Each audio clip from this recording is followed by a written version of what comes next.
તમે કહેશો ને ત્યારે પુષ્ટ કરાવીશ. આટલા વર્ષમાં ભાભીની બીજી કોઈ અપેક્ષા નહીં. બધાની અનુકૂળતા એ ભાભીની સાનુકૂળતા. અને કાંઈ કહીએ, હા ભાઈ તમારી વાત સાચી, બા કે એટલે કે હા બા તમે કહેતા તો એ બરાબર છે. ઉલટાના બાપુજી અમને બહાર દબડાવે, એ કે હવે ઓલીને થોડીક વાર તો જપવા દે. એ કે તને સાચું કહું, ઘણીવાર રાતના 12 સાડા 12 પિક્ચર જોઈને આવતા તો ભાઈબંધો એમ કે આ વરસાદ પડે ને ગરમ ગરમ ગોટા કે ભજીયા હોય ને તો મજા આવે. કે ભાભી અમને એવી ટેવ પાડી હતી કે ભાભીને બધું કહેવાય. એટલે 12:30 બાપુજી અમને ચાવી ન આપે. એ કે હારા ક્યારે આવે ખબર ન પડે. એટલે અમને કોઈ દુસંગ નથી લાગ્યો. અમારામાં કોઈ એબ નથી આવી. 12:15 પિક્ચર છૂટે એટલે બાપુજી 12:30 લાઇટ કરીને આમ બેસી જાય કે એટલે ફાટી જ પડીએ.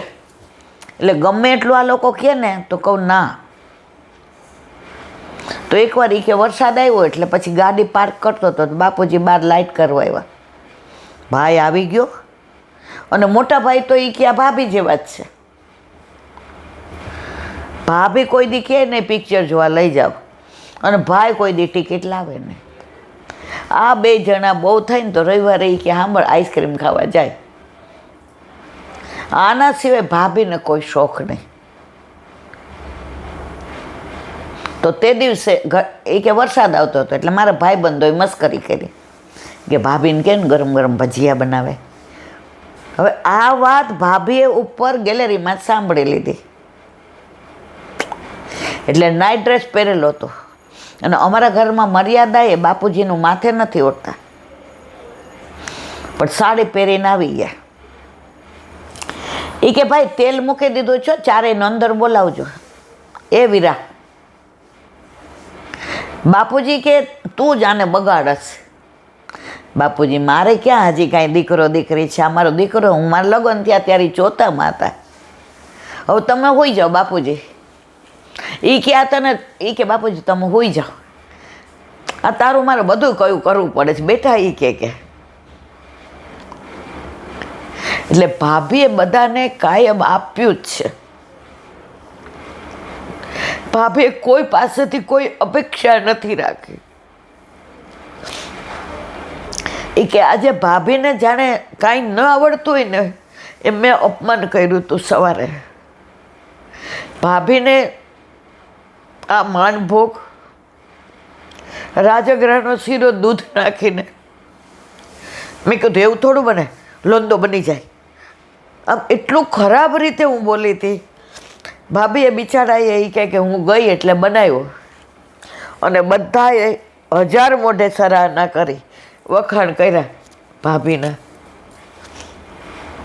ભાભીના મોઢા ઉપર સ્થિતપ્રજ્ઞ. વખાણ કરો તો એ કોક વાર રસોઈમાં મીઠું વધુ પડ્યું હોય ને તમે ગુસ્સો કરો, હા ભાઈ હવે ધ્યાન રાખીશું, ત્યારે દેરાણી ચોટી પડે. એ કે જો નાના મોઢે મોટી વાત કરવાનું થાય ને, દેરાણી કે દેર કે, તો હું ભાભીને અંદરથી આશીર્વાદ આપું છું કે ભગવાન એમની ગોદ ભરી દી. બા બાપુજી આ બધું સાંભળતા હતા કે ઠાકોરજી સાંભળી લેશે. ભાભી કાલથી ને હું તમારી હારે જ રસોડામાં રહીશ, આપણે સાથે જ જગાવશું, અને આપણે સખડી જ ધરવી છે. હવે મારે ઠાકોરજીને છોડીને હું ક્યાંય દોડાદોડી નહીં કરું.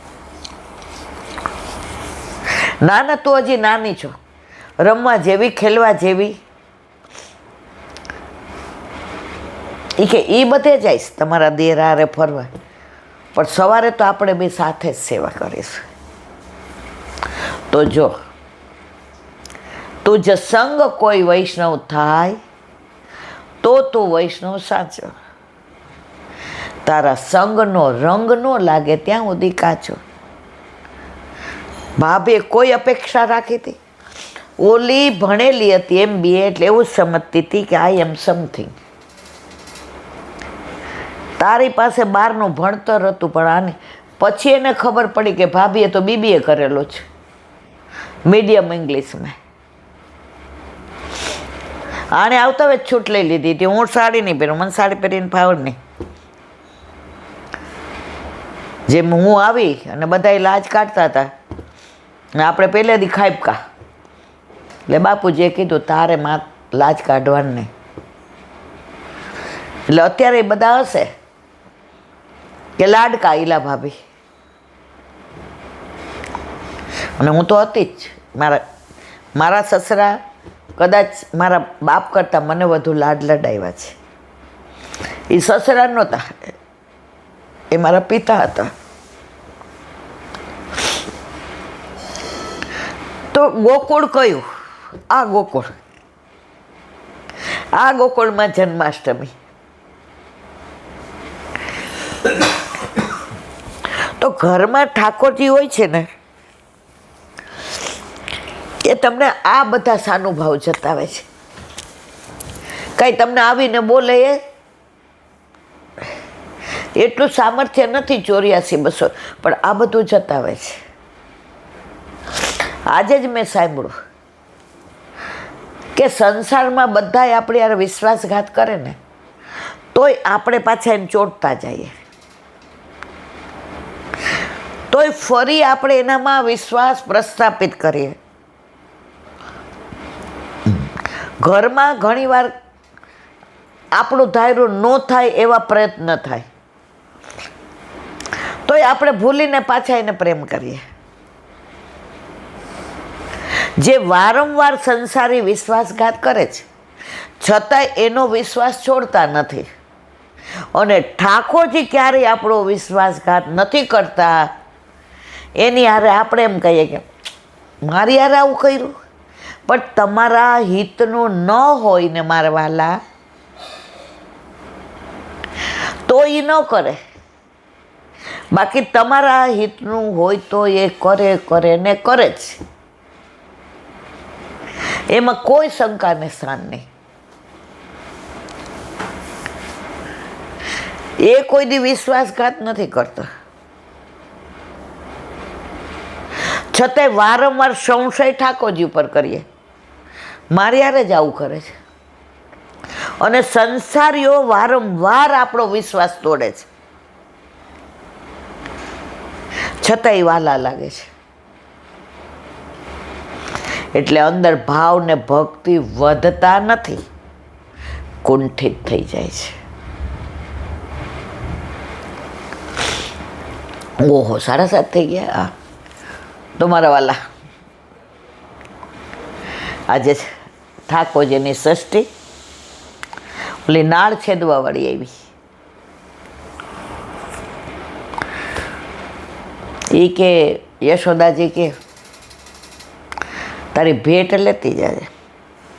એ કે ભેટ બહારથી નહીં લેવો, આ નવસરો હાર પહેર્યો છે ને આપી દે. આ કેટલા વર્ષોથી ને હું રાહ જોતી હતી, અને કેટલા વખતે મારો મેળ પડ્યો. યશોદાજી કે હોય એમાં શું, લે આ નવસરો હાર લઈ જાય. એ યશોદાજી હાર જેવો આપે છે ને, એ પેલી લેતી નથી, ઠાકોરજીના કંઠમાં ધારણ કરાવી દે છે. માગવાનું ત્યાં હોય ને જ્યાં ખામી હોય. અમારા ગોકુળમાં એક જ ખામી હતી કે નંદ બાવા યશોદાજીને લાલો નહોતો. અમારી બધી આશા પૂરણ કરી, હવે કઈ માગણી?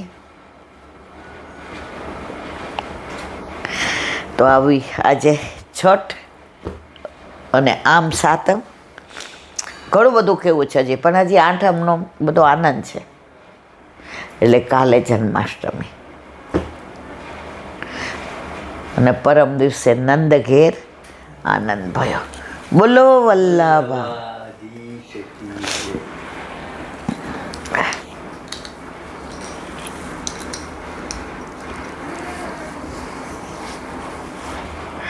વલ્લભાધીશ વ્રજ વિહાર નવનીત પ્રિય શાસ્ત્રીને ભગવત સ્મરણ. જન્માષ્ટમીને છઠ ને નોંદ ઉત્સવ. હવે આમાં વ્રજ ન હોય તો આ બધો આનંદ આવે.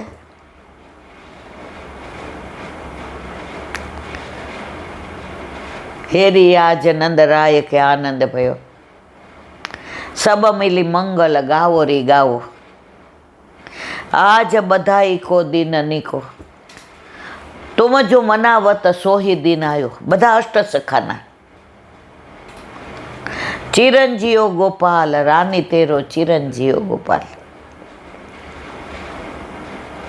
વ્રજ વયો મહર કે પુત્ર.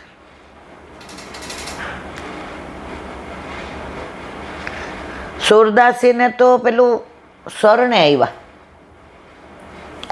ગૌઘાટ પર. વલ્લભ કે કછું સુના? તો કે હો પતિ તન કો ટીકો. હટ, સુર હો કે કાહે કો ગીગ્યાત હો. સિંહ થઈને આવી નબળી વાતો કરે છે. લીલાની વાત કર.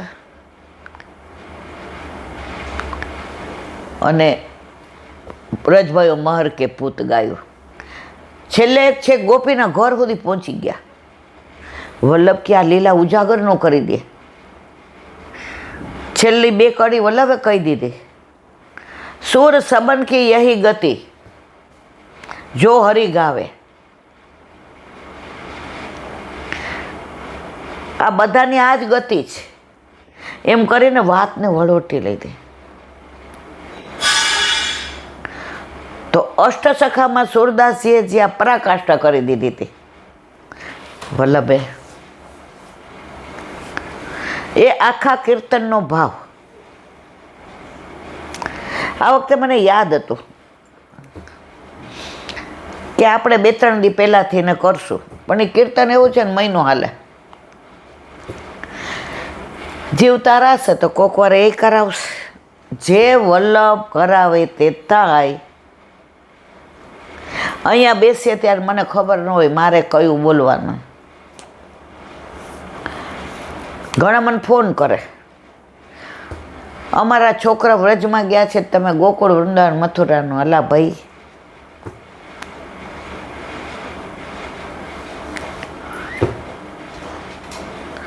મને ઘણાને એવું થાય કે તમે વોટ્સએપમાં લઈ લ્યો. વોટ્સએપમાં એમાંથી જ આવે છે, યુટ્યુબમાંથી ને. એમાં કંઈ વિશેષ નથી હોતું મારા વાલા. તો વ્રજ નંદ ઘેર આનંદ ભયો, ગોકુળમાં આજ દિવાળી. અત્યારે આહા હા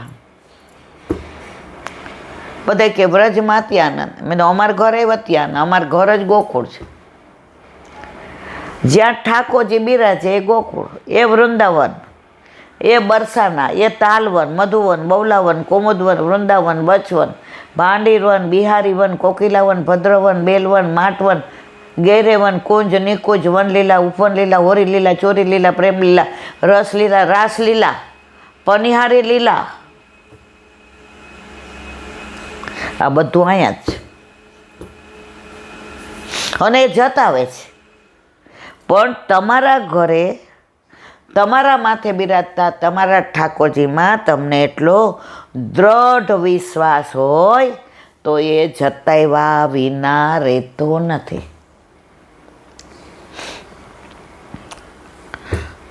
એક વૈષ્ણવને હાથે ફ્રોઝન શોલ્ડર થઈ ગયું. હવે બિચારાએ કેટલું ફિઝિયોથેરાપી ના અંતે. હવે સામગ્રી ન કરી શકે. એટલે દાળ ધોવી હોય તો આમ લોટ ન બંધાય, શાક ન સુધારાય, છાશ કરવી હોય તો ઓલું બોસ ન લેવાય. કારણ કે ઘણા મને જમણા હાથે જ ફાવે, મને ડાબા હાથે ચપ્પોઈ લેતા ન ફાવે, સાણસી ન ફાવે, પડે જ હાથમાં. બધું જમણા હાથે. હવે એ ડાબોડી હતા બધું ડાબા હાથે કરે. હવે એના આંખમાં આંસુ આવી જાય કે અરે રે, મુખારવિંદની સેવા ગઈ.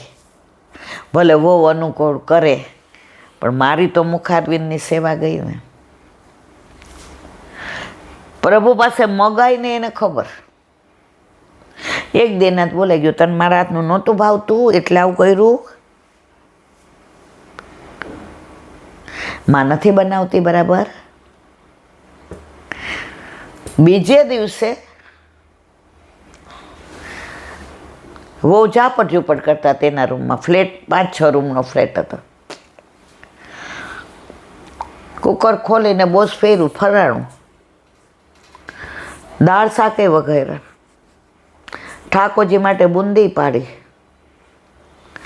એક લોટનો બંધાણો, કારણ કે એ ઓલું ભાર દેવો પડે ને એટલે અહીંથી હો આવી. એ મમ્મી આ કોણે કર્યું? એ કે ઠાકોરજીએ કરાવ્યું. પછી રાજભોગ ધર્યો ને તો ઠાકોરજી સામે મંદે મંદ મુસ્કાતા હતા. લાલા આજ મને ખબર પડી ગઈ તને મારા હાથનું બહુ ભાવે છે. આ સાક્ષાત છે જ, આ જતાવે જ છે. આ ફિઝિયોથેરાપી વાળાએ નથી કર્યું. મારા વાલા, તમારું મન વ્યગ્ર થઈ ગયું ને કે લાલા આટલા વર્ષથી હું તને સખડી ધરાવું, 30-35 વર્ષથી, હવે તને મારા હાથનું નથી ભાવતું. મને એમ કે તને મારા હાથની ટેવ પડી ગઈ. વાતો કરે. ઠાકોરજીએ તરત કીધું તારા હાથનું જ ભાવે છે. તો પ્રભુ સાક્ષાત છે જ મારા વાલા. વ્રજ વિહાર. કાલે આપણે પૈગામ. ઠાકોરજીને ભૂખ લાગી અને ગાયોનું દૂધ એટલે કે છાક અરોગાવી. પૈ પીધું એટલે ગામનું નામ પૈપાન, અને મુખમાંથી એક બિંદુ નીચે પડ્યું, આખો કુંડ થયો એટલે પૈ કુંડ.